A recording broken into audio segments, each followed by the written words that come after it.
أَمَّنْ خَلَقَ السَّمَاوَاتِ وَالْأَرْضَ وَأَنزَلَ لَكُم مِّنَ السَّمَاءِ مَاءً فَأَنبَتْنَا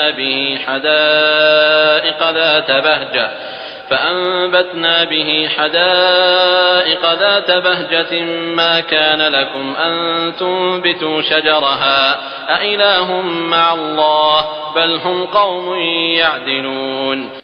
അഥവാ ആകാശങ്ങളും ഭൂമിയും സൃഷ്ടിക്കുകയും നിങ്ങൾക്ക് ആകാശത്തുനിന്ന് വെള്ളം ചൊരിഞ്ഞു തരികയും ചെയ്തവനോ, അതോ അവരുടെ ദൈവങ്ങളോ? എന്നിട്ട് ആ വെള്ളം മൂലം കൗതുകമുള്ള ചില തോട്ടങ്ങൾ നാം മുളപ്പിച്ചുണ്ടാക്കിത്തരികയും ചെയ്തു. അവയിലെ വൃക്ഷങ്ങൾ മുളപ്പിക്കുവാൻ നിങ്ങൾക്ക് കഴിയുമായിരുന്നില്ല. അല്ലാഹുവോടൊപ്പം വേറെ വല്ല ദൈവവുമുണ്ടോ? അല്ല, അവർ വ്യതിചലിച്ചു പോകുന്ന ഒരു ജനത.